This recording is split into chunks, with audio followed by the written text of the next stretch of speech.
This is episode one of I don't know what. Hello, my name is Saurabh, and this is my friend PK. So, in this show, Saurabh, who completed the entire Star Wars series in 3 days.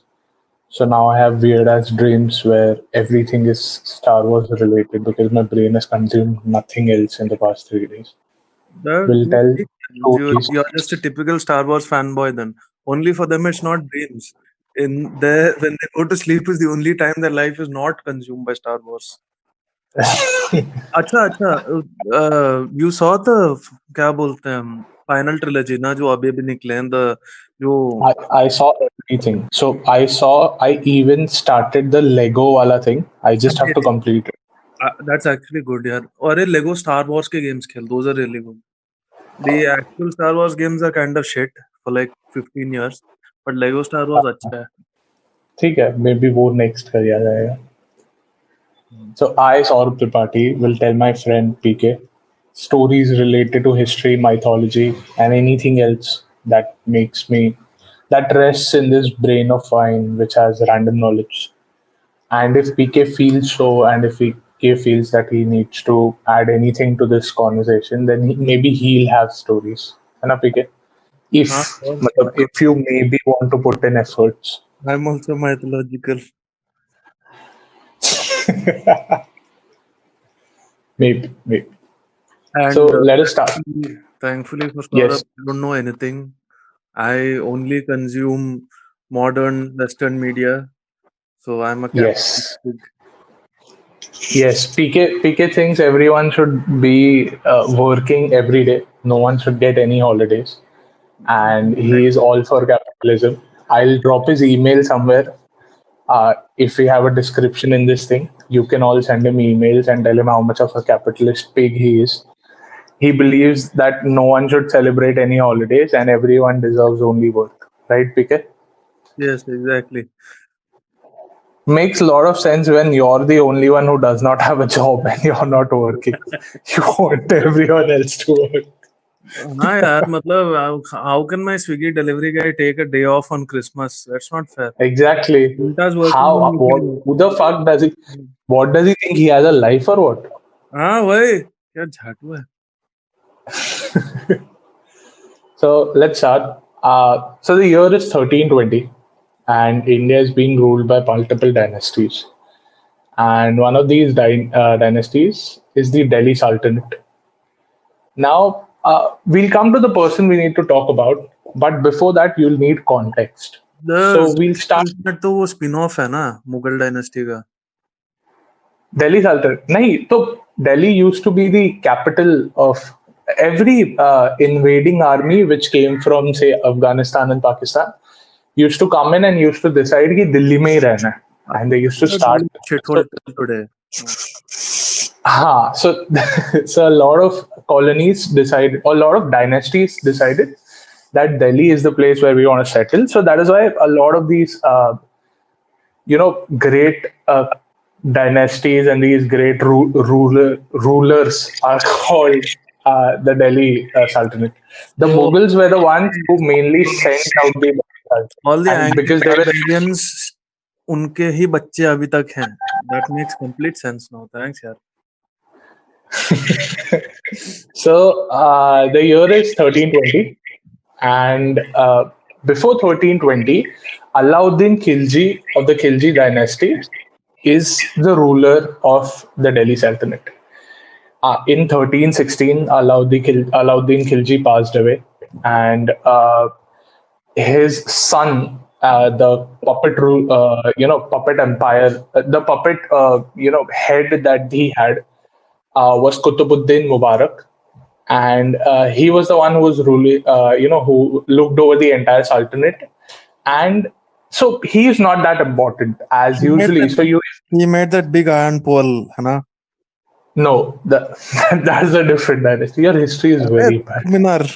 Oh, iron ka big pole. It's still there today. I don't know why it's there. I genuinely don't know why. What purpose it serves. It's not very impressive even as an architectural structure. It's just a big pole. There's no flag hanging from it. It doesn't act as a lightning conductor. Maybe it's conductor. Who knows? But maybe we'll come back to who exactly made it and what exactly does it do in a future episode. Because Uh, I guess from all of these episodes, you will know nothing, and I'll just keep on getting material as to what exactly do I need to cover next. है ना? हाँ basically अरे I tell you one thing मेरा 9th standard में ना I was in a school in Assam where education is fuck all. The roof literally used to fall. Okay, I was in a Kendriya Vidyalaya on top of that because that's the only school that exists in such a remote place in Assam. So वहाँ पे I think 8th standard or 9th standard, one of those years, there was supposed to be 2 books for history. We never had to study the second book because they taught the syllabus so slowly that by the time we got to February, we had just finished the first history book. So then the teacher Because half of the time went to being saved from the roof falling on your head. आधे time ऐसा सिर पे कुछ गिर ना जाए उससे बच के भागना पड़ता था. हिस्ट्री का लेक्चर चल रहा है, बीच में पब्लिक भाग गई क्योंकि ऊपर से किसी के सिर पे कुछ गिर गया, एक बच्चे का कैजुअलिटी निकल गया, है ना? exactly. यार. See, the roof used to take care of half the class. बाकी के बच्चों को the teachers themselves used to come and beat. So I was talking to one of my friends from Kerala, and then the guy was like, "Oh man, history's portion itna zyada hai, the syllabus is so much. We have to memorize all of this crap." And I was like, "Bro, I only have half the book." Because you never came to the second book. आधे time जो teacher पढ़ाती थी वो नहीं मर जाती थी, वो खड़ी है पढ़ा रही है, उसके ऊपर गिर And गया, खत्म, नई टीचर. मुझे याद नहीं है, but एक टीचर थी सोशल स्टडीज की, and she used to call Google as Googly. And ऐसा ऐसा था ना कि उसका पीरियड था, आई थिंक 7th या 8th पीरियड था, which must have been like at 12 o'clock noon. तो फिर उसने बोला कि घर जाके गूगली करो, गूगली कर सकते हो ना. मतलब क्या बोल रही है औरत. मैं घर गया, मैं नहाने गया बिफोर ईटिंग माय फूड, तब मुझे एहसास हुआ ओ गूगल.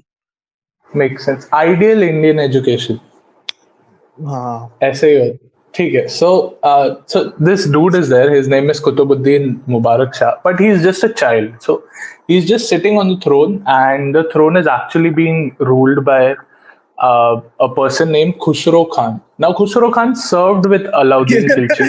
एक सेकंड, हिज नेम इज खुश रहो Khan. His name is Khusro Khan. Khusro Khan. He's important.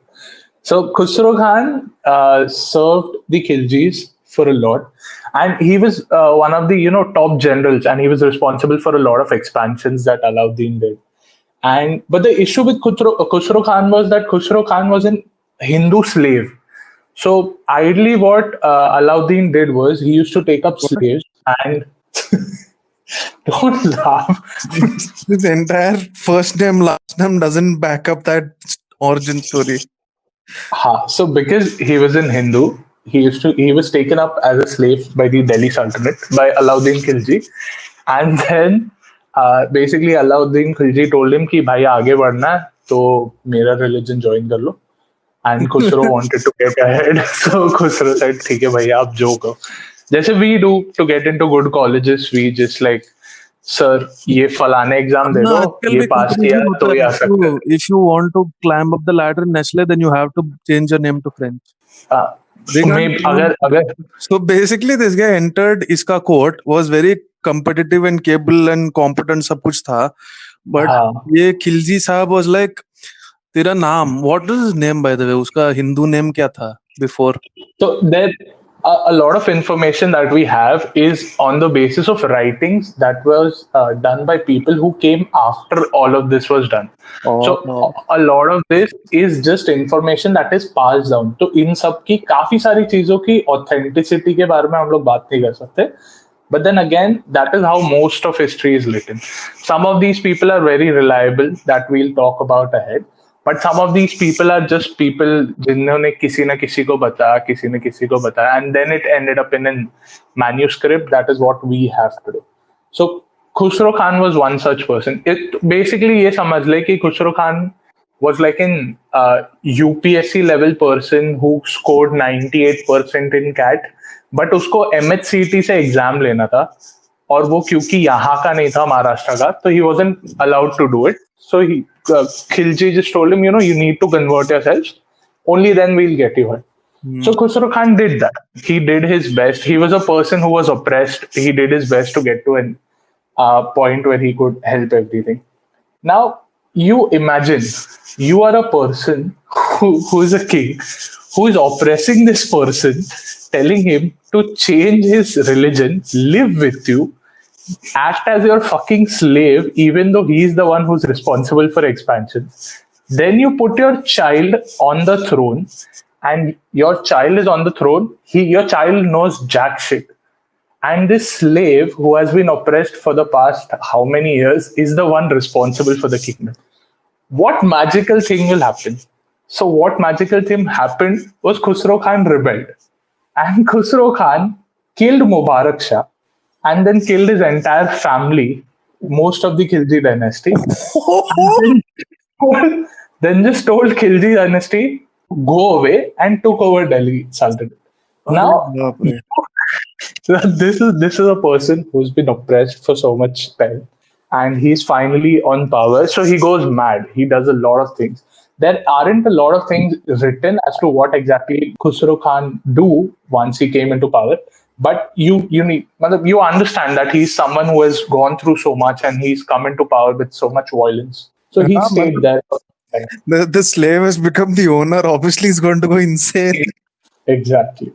So now what happened was because Delhi Sultanate had this invader kind of an energy towards it, there were a lot of people who didn't like Khusro Khan, mainly because he killed an entire family and he's sitting over there. Second was because he was an Hindu. Hmm. Now, a lot of this is written, and I would say that take a lot of this with a grain of salt. But people say that the nobles over there did not like him, not because he killed Alauddin Khilji Khan, but because he was Hindu and he was someone who was in power. So what did they do was they invited Ghazi Malik. So Ghazi Malik is another person. He's the governor of Punjab, and he used to work under the Khiljis, and he was responsible for a lot of expansion in the eastern, western part, northwestern part towards Afghanistan and places like that. And so every noble said that they wanted someone new in power, so they just invited Ghazi Malik to take the throne. Now, Ghazi Malik led a coup, and in 1320, he attacked and killed Khusro Khan and Khusro Khan, sorry, and he came into power. Now, he used a lot of tribesmen to get into power. So once he was into power, he decided to make all of these tribesmen into nobles and power and good places because they were the one who were responsible of putting him into power. The more this is unfolding, the more I'm understanding why Delhi is just this cesspool of human. There's so much. So we take it from the perspective. You understand that over so many years, there is so much culture that was packed into that small city that everything you find there isn't. You won't find Delhi as say 10,000 years ago from now. You'll just find so many people who have come from so many different cultures and they've brought so many things with them. And that is one reason. And दूसरा, I think because there were so many sultanates over there, उधर सबको लगता है कि उनका पप्पा king ही है. So every person who lives in Delhi just assumes कि कहीं से तो मैं connected रहूंगा, कोई तो sultanate से, तो मेरा पप्पा का ही सब चलेगा इधर. Just adds to the factor of being Delhi, I think. It's amazing. So in 1320, Ghazi Malik attacked and Ghazi Malik took to the power. Now, we don't know a lot about Ghazi Malik. We don't even know if Ghazi Malik was his real name because people say that it was a title that was given to him because he rose into power just like Khusro Khan did, and he became important to the Khilji dynasty. Now, in 1320, he became the ruler. He became the emperor of the Delhi Sultanate. He became the Sultan. And now, because he was a sultan, he renamed himself to Ghiyasuddin Tughlaq. Huh? And this is when the Tughlaq dynasty was born. Oh. So Ghiyasuddin was an emperor or was a sultan who brought about a lot of different cultures into the mix, who brought a lot of architecture into the mix. We know a lot about him mainly because one of the scholars at the time who was visiting India was Ibn Battuta. And Ibn Battuta is considered as one of the people whose writings have been very, Wait, they have been very prominent in history, and everyone I had a play considers it. Nursery rhyme में ऐसा कुछ था ना इब्न बतूता के साथ इब्न बतूता रूता something I don't remember. So Ibn Battuta was a traveler who came, I think, from Turkey, and he traveled across the world. So you will find his writings to be at every dynasty. But we maybe were very, thank we were very grateful that he ended up in the Tughlaq dynasty, and he stayed there for a lot of years. Wanderlust. He used to travel he used to travel to places, and he used to get some sort of an job over there, an odd job in the court. And dhire dhire he used to become a companion of the king or the queen, whoever reigned over there, and he used to write about them. So we need to understand that a lot of these writings were written by people within the court, even though a lot of Ibn Battuta's writing can be trusted. But again, as you know, one of the quotes is history is written by the winners, not the losers. So a lot of this information may be That in some way compromised. Yes, in some way compromised. So according to Ibn Battuta, Ghiyasuddin was a cattle. He used to manage cattle for a large farmer, and he some way found his way into the Sultan's rule. That was Khilji's rule.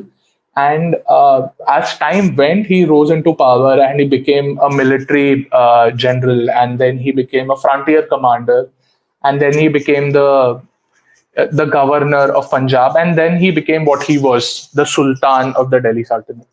Now, one of the most prominent things he is known for, one of the most, I think, fun things he is known for, is creating something that is called as Tughlaqabad. ये सुना सुना लग रहा है. So, Tughlaqabad is a huge city which is today in former Old Delhi, and this was the capital for the Delhi Sultanate. And moved out of Delhi. तो उस time पे दिल्ली ऐसे नहीं था जैसे आज था, जैसे आज सरोजनी नगर है और फलाने और ढिकाने, It sounds pretty shitty even then. you have the places जहाँ पे मोमोज में वो लोग मेयोनीज डाल के खाते हैं, मैगी में मेयोनीज डाल के खाते हैं, सैंडविच में मेयोनीज डाल के खाते हैं. Dude, sandwich में मेयोनीज डाल के ही खाते हैं. It's literally made for sandwiches. I don't understand how people consume mayonnaise, but ठीक है, अब क्या कर सकते हैं. But have you seen those videos on Instagram how they use mayonnaise? Yeah. Oh, I forget seeing those. I witnessed those every time. When I was in Punjab, they had a sandwich which they used to make with nutris, and that sandwich I've never seen made anywhere else in India, and they used to be actually good. Okay, but the thing was, already enough spice tha. There was enough taste in that sandwich. Then the guy would take out his mayo tube, not a bottle or anything. He had a tube. Okay, the nozzle of the tube was as big as my finger, and he used to ask, "Mayo khaoge? Mayonnaise." Okay, and मेरा दोस्त था. My friend finished off the top part of his mayonnaise, and then he was like, "Uncle, और mayonnaise डालो ना." And that man would squeeze that giant tube, and it used to look like, "क्या चल रहा है ये? This isn't right." So Ghiyasuddin was maybe responsible for getting mayonnaise in India, and that is one of the reasons you should hate him. Like one of the reasons why you should hate him. He doesn't seem like that bad a guy right now. Very good, nice. I like that you're liking the build-up and you like the person. This is how I want every episode to be like this, where you like the person I'm talking about, and you forget the entire plot of this show and how this works and how it should work, especially because this is the first episode. But it's nice. So the Sultan made Tughlaqabad. Now there is a story about Tughlaqabad. The story goes that Ghiyasuddin, the Sultan, wanted he had a bunch of laborers come in and they were building Tughlaqabad. Now these laborers also had a small Sufi saint living near Tughlaqabad. So these laborers used to go to him in the night and they used to work on a small dargah. Okay. He used to he so there was a Sufi saint living near Tughlaqabad, and the workers working on Tughlaqabad used to go in the night to the Sufi saint, and the Sufi saint asked them to build a small dargah for him, and they used to do that. Does every And Sufi saint do music? so, what did you say? Does every Sufi saint do music? I'm not sure. I think the entire religion is based on peace and harmony and music and Oh, stuff like that. Maybe I'm not sure. We maybe have to discuss this also in the future. Rise of Sufism, something like like her that. रात को जाके कुन फाया कुन ऐसे they just groove there. दिन का No, stress निकाल लेते हैं. don't offend people, PK. So he used to do that in the they used to do that in the evening, but the Sultan did not like it. Not even like it. It was like Sultan wanted Tughlaqabad to be made as fast as it could, so that he could move there and he could be fortified because. Mongols were attacking, and then there was a Yeah. kingdom in the south. Yes, another wonderful. Why does everyone want this stupid piece of land? It's like, why? What is special about? There is nothing special about Delhi as a geographical place. Let me tell you that. I've been there. It It is was. horrible. So at the moment, it isn't, but I think back then it was a part of the Silk Trade Route, and also it was joined. It is somehow connected. It is a good geographical position to be connected to different countries. So you have access to like 4, 5 different cultures and dynasties. So it was an ideal place. Mainly, it was an issue because he lived there and he had a lot of holdings in the east, and the Mongols were in the east above China. And as we all know, Genghis Khan did not care, and the only two things he did was breed and kill. So he Yeah. wanted Tughlaqabad to be made as fast as he could, so that he could live in there and he could manage everything that he did really well. So this saint really did not like this. So he just went and he told the Sultan that these people are doing this for free for me, and they're doing it in the night. You can wait for some time, and this can be completed. Now, Bad move. Bad Islam, move. bad move.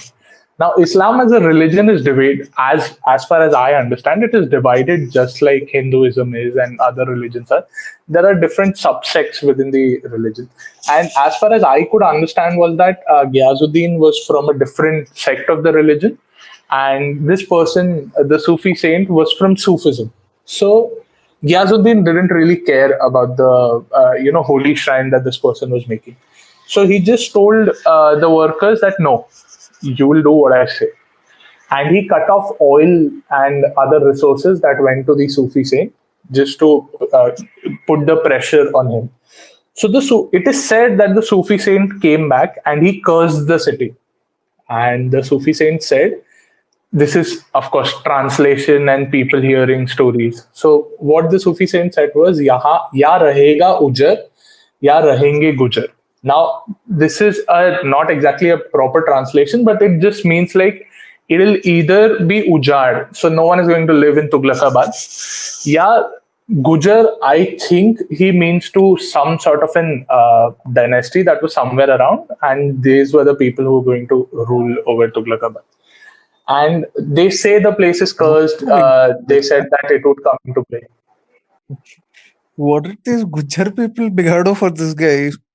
Why curse them to live near Delhi? Why curse anyone to live near Delhi? That's one of the worst things. This is just I becoming don't. a Delhi bashing podcast. We have a name now. A lot of history is related to Delhi, so maybe we'll bash Delhi a lot. We'll maybe come to Mumbai eventually, then we'll move to Goa. Goa has a really good history, but let's stick to this. So this is what people say, but then a lot of historians. We'll never get to Goa. Goa is that thing which friends plan for years, but it never नहीं होता है, कभी नहीं होता है. तो मैं तुझको बोलूंगा नेक्स्ट एपिसोड गोवा का रहेगा, बट देन नेक्स्ट एपिसोड कभी आएगा ही नहीं. हाँ, या next episode will somehow not be Goa. Something will happen. we'll reach Mumbai and then we'll stop. Pune tak pahunch ke then we'll do something on Pune and then we'll be like, अरे यार गोवा तक नहीं पहुंच पाए. Hmm. Mummy मना कर देगी next episode Goa पे नहीं करना. Ah. So it is said that in the 14th century, historians say that a lot of this was just stories that was made because he was becoming very powerful, and the Sufi saints did not like that, and they wanted to deter him from the entire community. So it was just something that was said. Now, in 1325, now it has been 5 years since Ghiazuddin has taken the throne and Tughlaqabad is made. Now, 5 years later, Ghiazuddin said that he had a son, and the son was growing, and he had a decent dynasty. Now, Ibn Battuta said that 5 years after the dynasty was made, Ghiazuddin died. Now, What? so in 1320 he took the throne. In 1325 he died. Now, according to as if we listen to Ibn Battuta, he did not die, but he was killed. Acha. And he was killed or he was murdered via conspiracy by his son Jonah Khan. Wait, I thought the son is 5 years old. No, he's not. His son is old. That would have been interesting. That 5-year-old look like. Now then Guzro Khan comes again. Dead Guzro Khan. He wants to take over the dynasty again.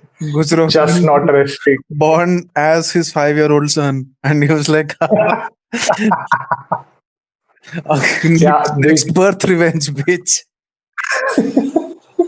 because that would make sense because he was Hindu. So he was like, bro, tujhe kya lagta hai? You don't even know the kind of powers I have. We believe in reincarnation. I came back and I killed you. No. First, he had to be reborn as a grasshopper, a slug, a cockroach. No, not cockroach. Those live far too long. Those, they only have one life. I think in the Hindu rebirth cycle, once you're born as a cockroach, that's your final birth. Because those shit survive the ice age. I've heard that they can survive. They can survive being headless for months. Forever. You Months. don't have- Because the only reason they die from that is because they starved to death. I always think if someday ants decide that they want to take over Earth, now we are done. No. We'll just be killed. No, we just mass produce ants today. we'll get Lakshman Rekha and we'll put a chalk around us whenever we go. Everywhere. And then they won't cross it. I Pest controlling. I think if any species on Earth becomes an actual threat towards humans, we'll just you know how we got COVID and we kind of escaped because it only has a 3% mortality rate. We'll make a disease that only affects them with like a 99% mortality rate because we are just that big dicks as human. Biological warfare. We'll just be like, oh, this is then we'll have leaders saying, "Humko war pe jana padega. We will go against war. Every one of us will be a against soldier, these guinea pigs." armed with bug spray. So coming back to Jonah Khan. So Jonah Khan killed. So it is said, Ibn Battuta says that Jonah Khan was responsible. So Ibn Battuta stayed, huh? Ibn Battuta did not leave the Tughlaq dynasty. I have He's still there. See, from what you said so far, and I'm pretty sure it's going to continue this trend. These guys should really look into cycling their close associates around, their territories. Like Khusrau Khan, close associate. Oh, he had a coup and killed the previous guy. Achha, this guy was a close associate of this guy. Achha, He was the son. He was the son. Qazi aaya Punjab se. He's thrown you over. That's nice. Qazi's son, his born. He changes his name. Becomes a Tughlaq. He has a kid, and then the kid is a close associate, and then the kid is like, "Mujhe chahiye, abhi chahiye," and then he kills this guy. So now, according to Ibn Battuta, a pavilion collapsed on Ghiazuddin, and he killed him. Now, this happened I think this happened in Tughlaqabad. That is why Ibn Battuta That sounds like being killed in a blanket fort, right? Maybe. I'm not sure. You do know Humayun died by falling from the stairs. So these people I think are very brittle. They have been going to wars every year and उनके body का कोई सब कुछ बस ऐसे चल रहा है क्योंकि plasters तो होते नहीं थे तभी. No, you can't go to an orthopedic surgeon and you can be like, sir, मेरा हाथ टूट गया. Like, yeah, No, cut. no. I think they were all just murdered. Okay.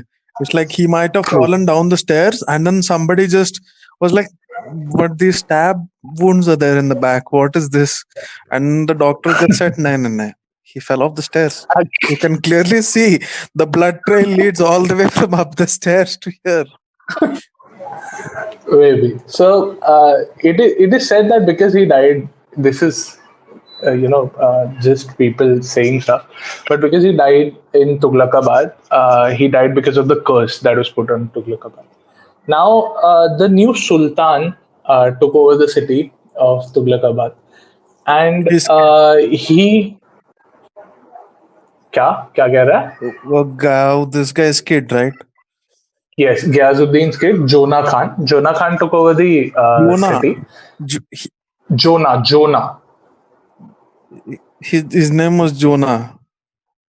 I think it is produced, like it is pronounced in some other way, but it says Jonah Khan. Now, Jonah Khan took over the throne, and as in fashion with his father, Jonah Khan changed his name to call himself Muhammad bin Tughlaq. Oh, I know this guy. And now Muhammad bin Tughlaq was the emperor, the sultan of the Tughlaq dynasty. Now he took the capital city of Tughlaqabad and he sat on the throne. But Ibn Battuta says that there was a lot of pressure on him, or maybe he was haunted by the fact that he killed his father. He decided to leave Tughlaqabad and he went to a place called Adilabad. Now this is in Telangana. And he stayed in Adilabad, where he created a new fort and a new city called as Jahapana. This happened within a year. So 1325, he took the throne. In 1326, he was in Adilabad and he created Jahapana. Now, he was a great person. Of course, this is the word by the people who have written all of this, but he was a great person. He loved art, he loved philosophy, he loved astronomy, he loved physics, he loved calligraphy, and he was a poet. Weird, like, super weird combination of stuff. Na abhi jaisa nahi na ki I think this dude could have been an engineer, almost an engineer. उसको maths पसंद था, उसको physics पसंद था.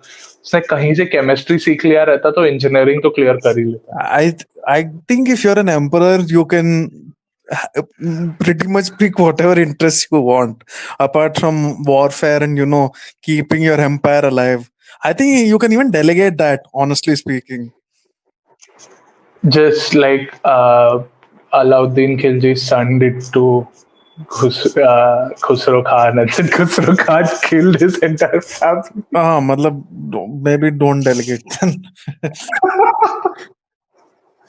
Maybe. So his empire was huge. He was one of the most successful Delegate to Tughlaq. somebody you were enslaved. I should say that. Yes, or your own son. These are all tips that are very useful in the modern world. So I hope people are paying attention. Don't, मतलब अगर तुम्हारे mummy papa ने तुम्हारे नाम पे property की है, तो remember you don't give that property to your children. Basically, at least till the time you're dead. Basically, all of the advice we've doled out in the past 2 minutes are effective only to one person on the planet, Kim Jong-un. So if you're listening, then great. But everyone else, us normal peasants, these concepts of delegating to someone you enslaved, we probably don't need that. So his empire was huge. He was one of the most successful Tughlaq leaders. His empire started from Lahore and it stretched all the way till Telangana. It also went in the east. It covered a lot of where he brought parts. biryani. Where he brought biryani. Good point. Let's move on. I'll tell you more about that. So because he is so huge, his entire store of wine. Okay, so because his entire empire was so huge, and he was such a lover of people coming in and people going out, and he had a lot of cultures. He was the person it is thought that under his rule was when Delhi got the first taste of samosa. This is So it's like I understand the importance of samosas. It's very important. I know that, but among all of the other historical happenings and the great advancements in civilization, this is one that is very overlooked. yeah, so if you're consuming samosa, like ये किधर से आया? तो you maybe have to thank Muhammad bin Tughluq that he got it from somewhere. So, but then samosa wasn't the only thing he got, but samosa was what he got within the court and what was fed to him and the I other wish he royals. didn't. It had dry. I genuinely wish it was never invented because I have a weakness for them. I used to eat those shitty canteen samosas also, right? And I used to be justifying Yes. saying, well, one in five times they actually taste good. It's simple. It's baked. I think anything that is fried and is flour tastes good. See, So it isn't just that. if It's you deep fried flour with yes, hot masala potatoes inside. Like how can you I eat that? I think if it is also just the puri of the samosa and you give me zabardast chutney, I think I eat it. I don't care about the aloo that much. That's the thing. I don't like that bottom, that stick part at the bottom. I love that. I don't. I just I take think it that off. is why I buy On me. samosas. Do you want it? Do you want it? And usually there are always there are takers. Everybody likes that, but I I love too samosa. much. I think that is the only part of samosa that I like. I hate the aloo. I don't understand how people eat that aloo. That's the entire point of it. Otherwise, it's just No, actually, that isn't the entire part of it. Coming back to it, the samosa was different back then. The samosa contained meat, it had dry fruits, and it had certain vegetables. see if you go to And Kerala, then it still has meat. that makes sense. I've had those keema samosas, and they're really really tasty. I've also had keema vada pav, which was very weird because besan does not go well with chicken at all. That sounds disgusting. Arey, I'll tell you, I went to ये क्या बोलते हैं Punjab okay, and वहाँ पे entered a sweet shop and I asked them, do you have veg samosas? And the guy was like, what do you mean? I said, do you have veg samosas? The guy was like, of course. What else? Of course they're made from vegetables. What else can they be made from? I said, you have no idea, bro. Because That makes in the north. I don't think we put. Maybe if you go into Lucknow and side because that is because of the Mughal influence. But yes, I think in the north we consume a lot of veg samosas. you're not from the north. You're from the west. I'm from the north. I just live in the west. For how many years? 20, 23 years, 24, And how old are you? 20. You're from the west. Okay, that's like an American saying, no, I'm actually from Europe. They should. I'm actually British. When did you? How If, long have you been here? Well, I've been here that would 20 years, but my ancestors have been here for 500 years only. if they did say that we are not Americans and Native Americans are Americans, I think that would solve a lot of issues in America. But let's not get into America. America is a cesspool of issues. I think India is also, but America is the greatest country on earth. let's focus on this. So he got samosa. Kill our sponsorship opportunities in the first podcast. America is the best country in the world. Biden my Bidu. Hashtag Biden my Bidu. Okay, moving on. We like Trump also. If Trump is ready to give us cash money, we don't want a future money deal with Trump because we know we'll never get that money. But if he wants to give us money like right now, we are totally in Trump best. And So best, just to cover all the bases. yes, everyone is best. Anyone who's ready to give us money is best. I love Modi. You say no. You love Rahul. Hate. Everyone, every party in the world who at the moment is ready to give us money, we are happy with them. You can't say everyone. That makes it sound like we're just opportunistic and in it for the money. No, I genuinely love. Yes, capitalist. You just started this podcast with saying that you're capitalist. Of course, you want money. Everyone wants money here. Even the बस socialists, even the socialists want money. Like, look at Russia. बात खत्म. So, so he got samosa, but then samosa wasn't the only thing that he got. Wasn't the only pakwan he got. He was also indirectly responsible for getting gulab jamun into the country. So a lot of stuff was made over there that was brought to India that eventually turned into Made gulab where? jamun. Made where? Made, I think gulab jamun is bread. So it originated somewhere in the Persian region, which was brought here in some way, and then someone decided it should also have chashni, and it got Indianified, and then it turned into this whatever we eat today. But of course, only royal people could have it because fuck poor people. I think that's consistent with everyone. Yeah. So he used to eat a lot. I think we can Now, all agree. Fuck poor people. yeah. So us also, that includes us. So Sure. uh, the Sultan, he also loved clothing. So basically, he was a hype beast. Matlab, if there was Gucci back then, this dude would have everything that they dropped, like every day. So if there was Gucci, there was something else, he would have it. So he also had a lot of karkhanas where he made his own clothing. So a lot of clothing for the royal family was made over there. The karkhanas had 4,000 people working there. And at the height of his rule, when he was at the top of his rule, he was importing clothes. So basically, he was getting drops from different countries like Iran, China, and also Alexandria. So he was connected to the Romans. I thought the Romans died by that point of time. I mean, No, not I died. did. They still exist, I'm sure. But I mean, I thought they went back to like Rome. So Alexandria. So from Alexandria, he was importing a lot of drops, and in the year 1334, so he was a good rich guy. That is what we've understood about him. So I Oh, nice. think where this is going. So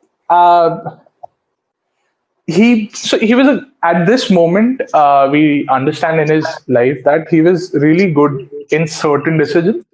So he decided to build the Satpura Dam in Delhi. The dam still exists. You can see the dam as And he in. did all while sitting in Telangana. He was in Telangana at the moment. He did not. He's not back. So he's in Telangana, and because Delhi is still a major hub, and he needed to How be. how did he run his empire? They didn't have phones. They didn't have, I don't know, Morse code or whatever. How did he run his empire? Did he just send pigeons up and down, camel messenger? Yeah, I think it was based on messenger. So you had so like a huge colony like Delhi would report stuff to another colony. So traders got messengers for them. Why didn't someone just take it over? No, so because he had an army, he was in Telangana. He was huge. He was growing. He had a huge army, and he had fortified everything. And he was marching with a large army, and he's sitting in Telangana. His army is everywhere. I think you can consider it similar to what any country has today. So India has a large army that is sitting in the southern state, in the northern state, in the eastern, in the western, and we are defending our nations against whatever comes by. Even though our leaders sit in Delhi, but we have a lot of communication. You had no communication back then, so they were dealing with that stuff. So what happened was he got the dam built, and the dam worked really well to get all the farmers back with the stuff, and he was in good eyes with the farmers at this point. So in 1327, as per the records, so we're tracking back. We were at 1340 right now. We'll come back to 1327. Now, Tughlaq got up one day. He was sitting in his castle, and he got up one day, and he was like, "Chal Goa chalte yaar." And, Oh, and that is when he decided that he wanted to shift his entire capital to Daulatabad in the Deccan. okay. And I think this is the reason that everyone knows him, that he was one of the crazy guys who decided that his entire kingdom capital should be shifted to a different place. And the place he decided was Daulatabad. Now, the main reason for this was because he was expanding in the south.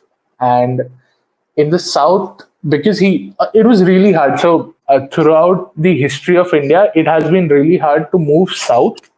And at a point, it was really hard to even enter India. So once people would enter India, it would be most logical to secure yourself in Delhi. Then, because you were in Delhi, the people who were ruling Delhi decided to go down. So, in the southern of India was a good stronghold, and he was finally able to exploit it. So he decided that Daulatabad is where he would be.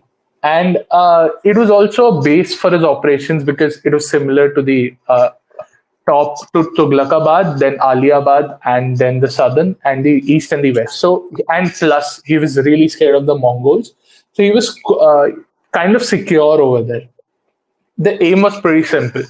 You have a huge kingdom that is from the south to the north to the east to the west, and you want the center of this to be Daulatabad, and this is where you want the expansion to happen. So he wanted to expand into the Chinese territory, which is currently China, the Chinese territory and Kashmir and places over there. So this is extremely debated, but it is written that he wanted to introduce Islam in the southern region, and that is why he said the people who lived in Delhi in Tughlaqabad, Muslim people. So he's back in Tughlaqabad, huh? So the Muslim people who are living in Tughlaqabad should move with him. So those are the main people. So his traders, his noblemen, and in the local people, the people who follow Islam, Hmm. they should get up with him and they should move with him. Now, Ibn Battuta. So I found this super interesting. Is that Ibn Battuta is like Phoebe. So he's in that one episode where Monica and Chandler are having this feud, and Phoebe is she's just sitting there and she's writing a story about them, judging them, and they know that she is writing something about them. So he's just there. Ibn Battuta is there, and he's writing about everything that Muhammad bin Tughlaq is doing. So he says that Muhammad bin Tughlaq was a personality than a sultan. So he was a person who had ego, and he was motivated by the fact that there were so many elite people that he could rise, and who he was, and how he rose to power.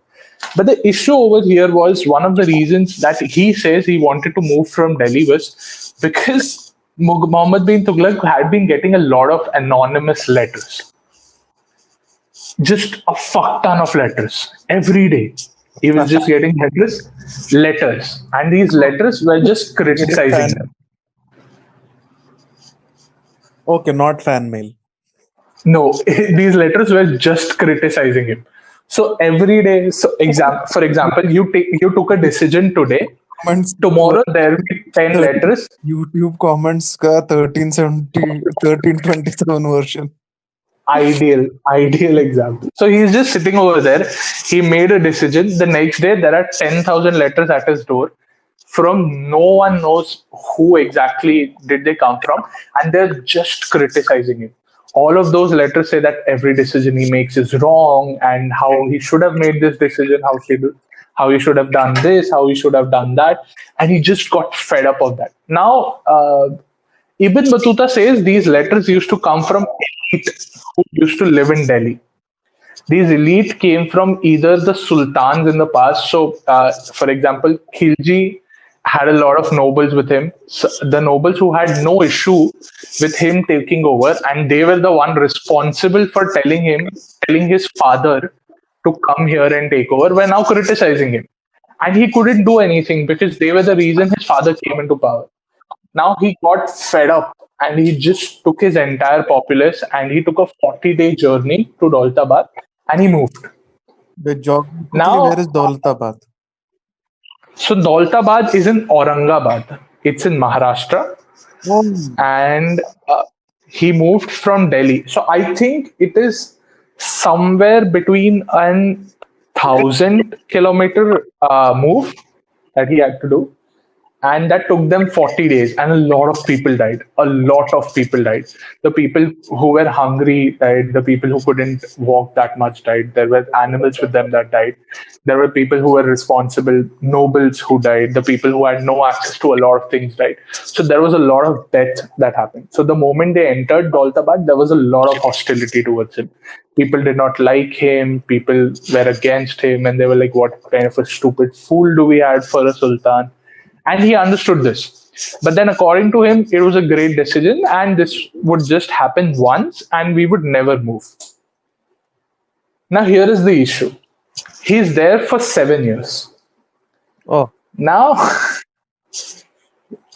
after the 7 years ending, there were multiple attacks happening on Delhi from Lahore, and there were multiple attacks happening from Delhi from the Mongol. So he had to shift his capital back to Delhi oh, very nice. because, because he wasn't able to control everything that he wanted to control from Yeah, Daulatabad. no shit. Because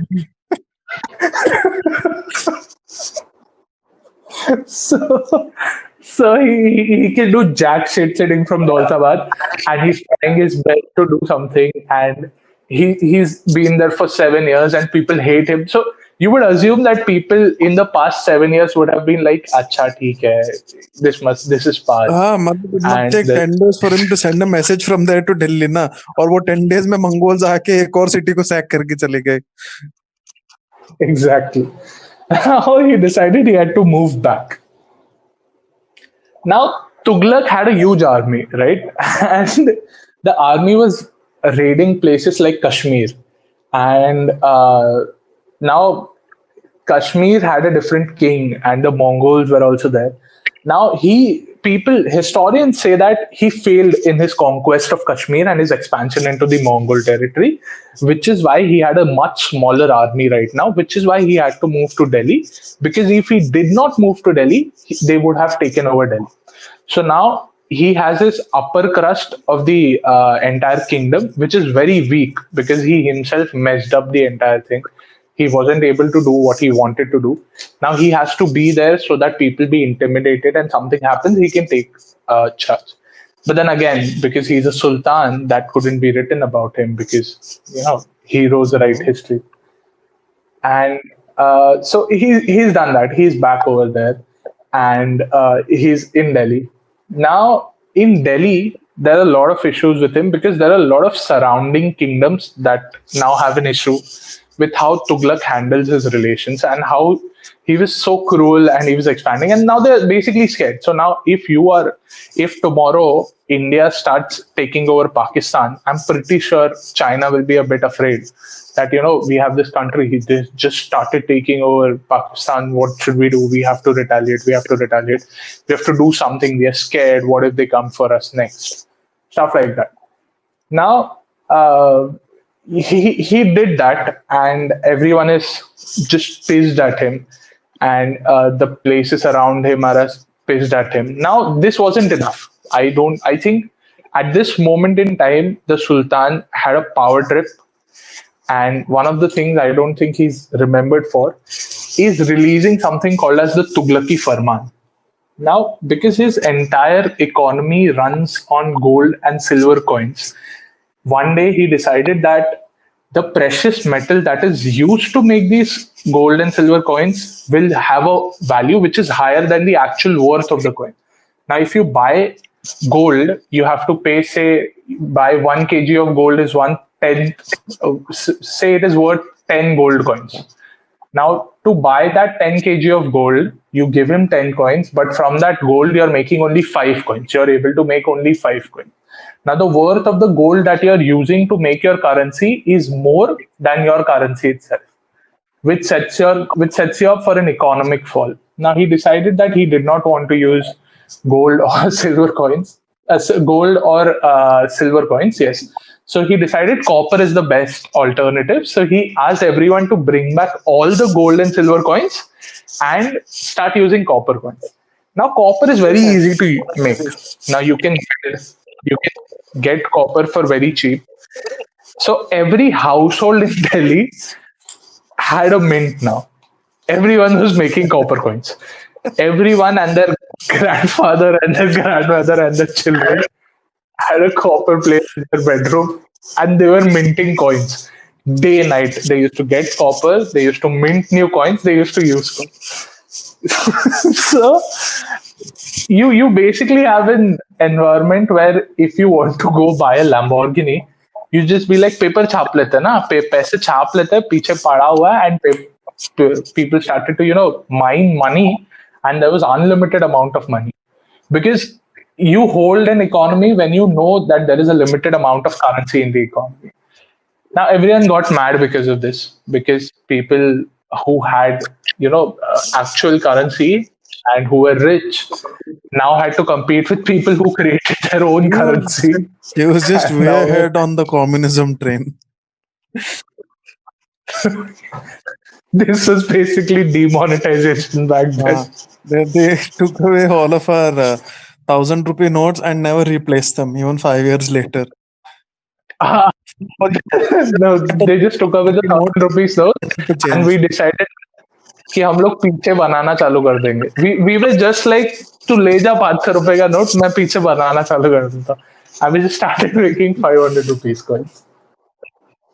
Now every household has a mint. He got mad because of this, and he had to pay because कोई भी, he told कि मेरे को सारे copper coin.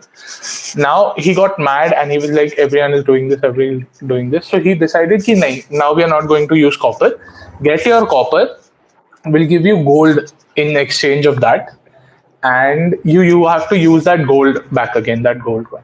Now it is, now this is Ibn Battuta saying. Ibn Battuta says that on the day where he issued this farman, a lot of people came with buckets of copper coins, and they just dropped them, and the mint had to pay them back in gold and silver coins.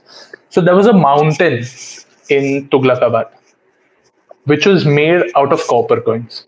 There was so much copper over there that the worth of copper went down because it was so easy to obtain. It was worthless. It was cheaper to sell copper and get money for it than to actually go to the mint and get money for it, which again affected the economy badly. And this was one of the worst decisions he took. Now, it wasn't just this that he did. There were a lot of other things too. He he was a sultan, and a lot of sultan and a lot of kings and a lot of rajas and a lot of queens and a lot of ranis and a lot of begums are evil people because they're monarchs and they have to stay in power, so they do everything they have to do.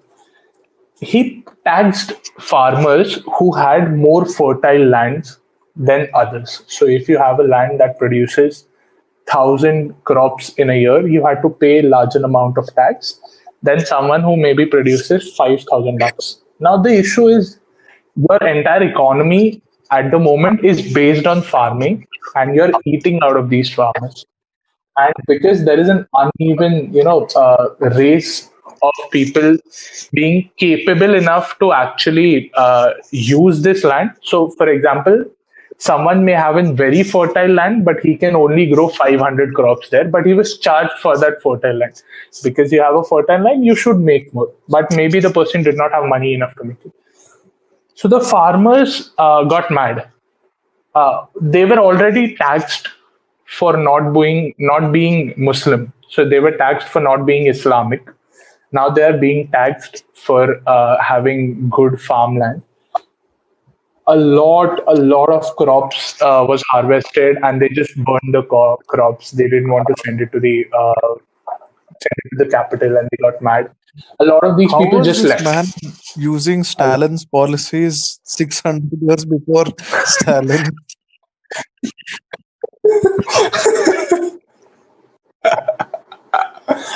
Now a lot of farmers got mad, and they left. They left and they went to the jungles, and they became robbers. Oh wow! Uh, Now Robin Hood also makes an entry.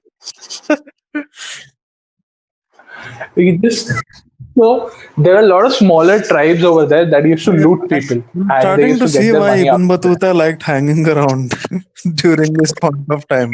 There was samosa, gulab It was jamun, like and panchat for the ages. it was like Game of Thrones happening right in front of him.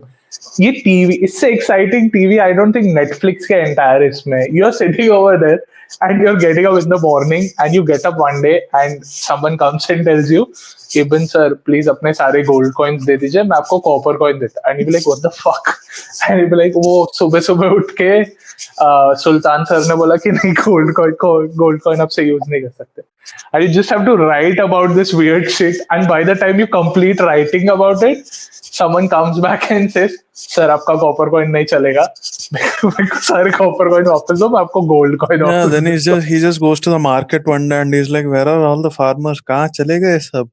And then somebody else and some guy who's selling like pots in the market. It's gone from being a vegetable market to just being a pot market now. The pot, वो सब जंगल में चले गए sir वो डाकू बन गए they decided to leave the virtuous life of being a farmer with their ample lands because they were punished for it, so now they've become outlaws.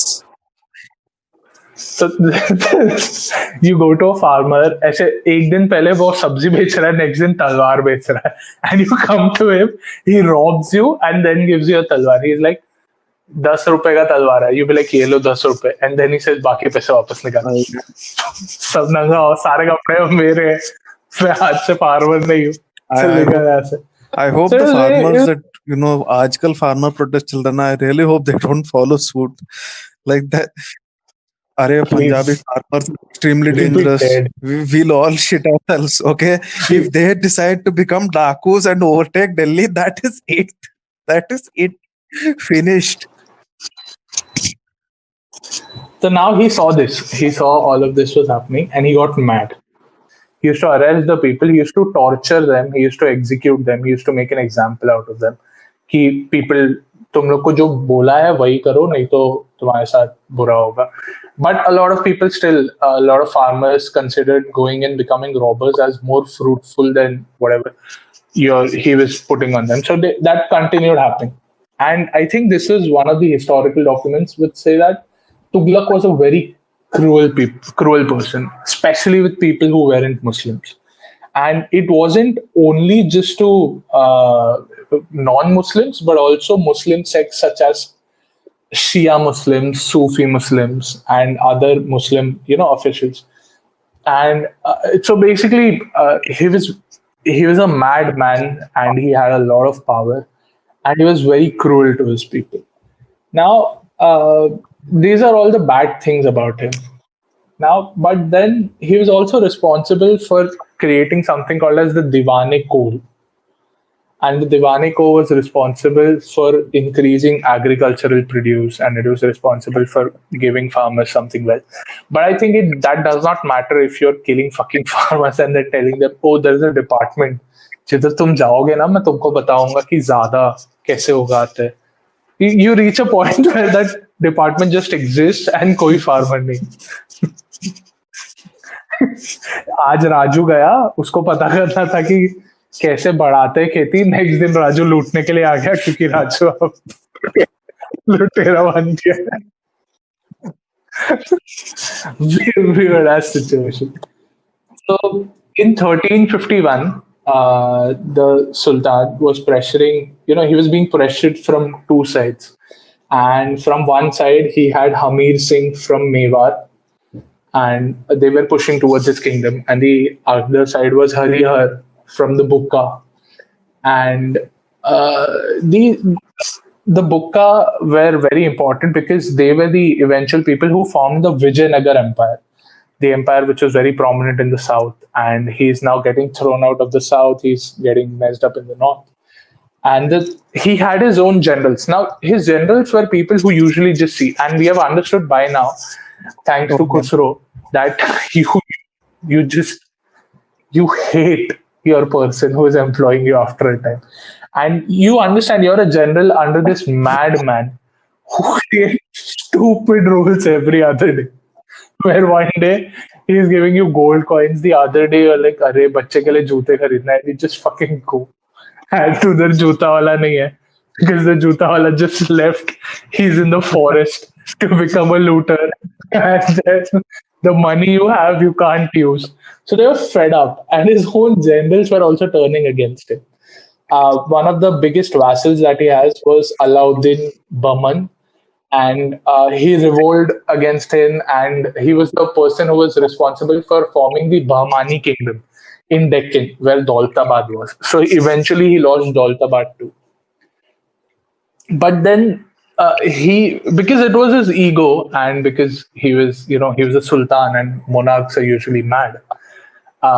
He decided that he still wanted to push. He wanted to create a fear That's amongst at this people. point. It's like So at this level of this many fuck ups that a person gets fired from their job. But I decided to move my entire empire center 2,000 miles to the south. And then I decided to leave that. Then I to went to Maharashtra just like that, Wanderlust. And then I realized, oh shit, I can't command an empire in 1300 AD from 1,000 kilometers away. Let me go back to Delhi where my empire began. And then I lost both of those places that I created as new home bases. so, so But at he, least I he, have he was, Gulab Jamun. I think yes, and samosa. So by at this point, I think if you're in Sultan by this point, you just give up. I think I would have been like, bro, ये जिसको लेना है ले लो. मैं कोई जंगल This में is the जाके point रहूंगा. when You you can't, because actually he become can't even Gautama go, Buddha. but he can't go to the fucking jungle. Da. The person who is killed and tortured, उनके relative जंगल में है. So he's beyond the point where he can go sit under the tree and become Buddha. That's not in his book. He can. I don't think he can do I'm anything. going to take a wild guess that he gets murdered by someone close to him or his own son. Good guess. Now the Sultan is determined to push forward, and he decided that he wants to push forward to Sindh. In Sindh, there is a place, or there was a place called as Thata, and he decided he wanted to go to Thata, and he wanted to face off against a Turkish slave tribe called as the Wait, Taghis. what do you mean they're a Now, slave tribe? so they are a tribe who are slaves. So a lot of slaves came together and they told the person who owned them, fuck off. And I think they read about They're, Khusro Khan a bit and they decided to you should say revolt.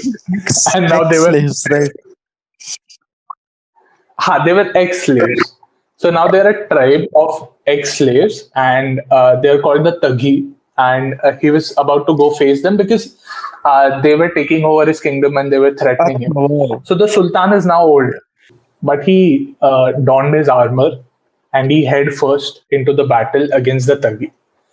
The battle was hard fought. The Taghi were no easy foe because these are slaves. They worked with in the past with different dynasties, so they knew their way around a sword. And after the battle ended and the dust settled, everything rose up. The people rose up, but the Sultan did not rise up. Okay. And in this historic day was when one of the most controversial figures in the history, Fakhr Malik I'm Jona sorry. Khan, What is his name? Sultan What is his Muhammad. name? What? His name, his name was Fakhr. His name, his name before he became the Sultan was Fakhr Malik Jona. I see why he changed his name. Sultan Muhammad bin Tughluq was killed in battle and he passed away. Okay, I mean, that wasn't a good guess then from my side. He actually evaded the fate of his past three predecessors. Once he died in battle, the Sultanate or the Tughlaq Sultanate became a very harsh time for the Tughlaq Sultanate. And even though I don't want to cover the history ahead of this, I would just say for everyone was that it wasn't the Sultan saw, and it was one of the major kingdoms of the Sultanate fell, and this was maybe the start of the end of the Delhi Sultanate. because in the east there were some people called as the Mughals that were taking up a lot of stride. Oh, I thought the Mughals came before these guys. No, they came after them. But So the entire episode has a lot of research put behind it. So I've done a research. I've done research from some of the articles that were published by the Rajya Sabha archives. One of them was Talking History, uh, the fifth edition, Delhi, the rise of the Tughlaq dynasty. Then there was also an article on Muhammad bin Tughluq as an agrarian innovator. Also, the wiki for the Tughlaq dynasty. Done writing. innovator in sweets and snacks. Maybe he was an innovator who innovated stuff, but everything failed. Except gulab jamun and samosa. But that also, I think someone else got. He just ate. He was only there because someone else. He was like the doorway for other people getting that stuff into India, and his sultanate refining them to Indian taste. Well, he did his part. Okay, he did his part. Maybe. So he maybe is responsible for some of it. That was episode 1, I think. I don't know. Do you have something to say, PK?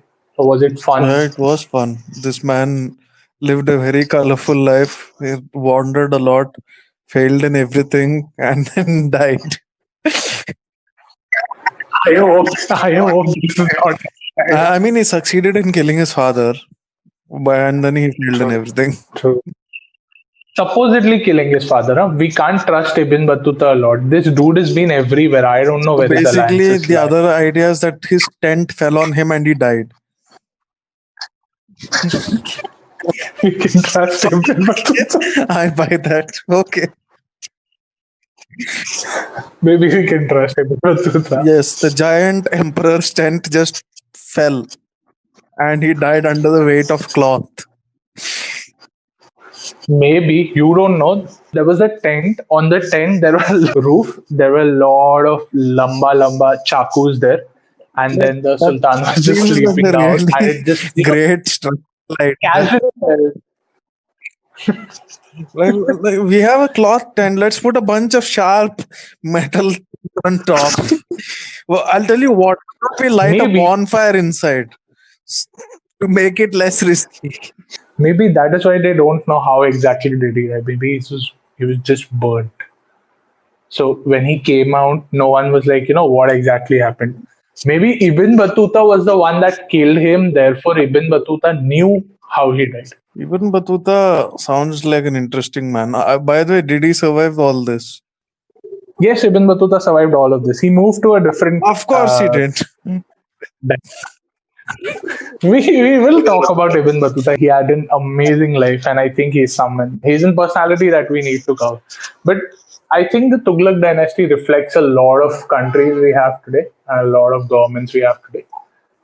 That entire concept of having a lot of power and that getting to your head, and you're just doing And nothing. getting But hate maybe comments. I'm not saying any specific. I'm talking about Macedonia.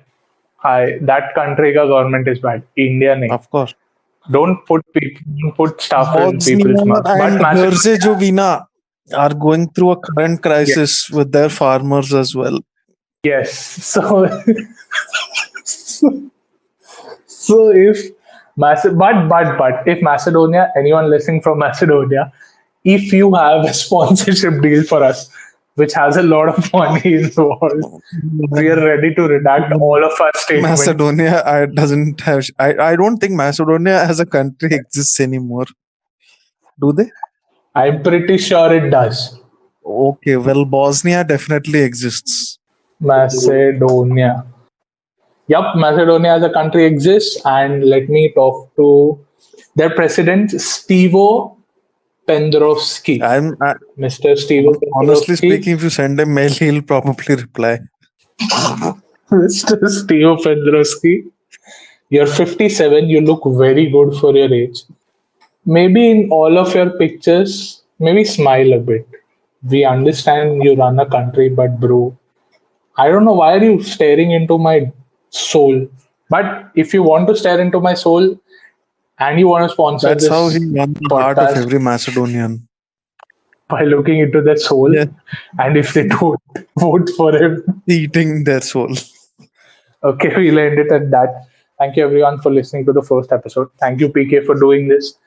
If anyone actually listens to the entire thing, मेरे तरफ से I don't think anybody is going to have the patience to listen to this fully. I genuinely don't think I I know anyone of my friends who's so nice to actually listen entirely. I also don't think anyone is going to listen to. So if you do listen to this, tell me and PK, and we'll give you 10 rupees in your Paytm account. Thank you, everyone. Have a great Yes. day. Please don't become Muhammad bin Tughlaq in the future. You can't. That's You all. can't. You Bye. would need command of slaves and an empire. Yes. So thank you, everyone, for listening to the first episode.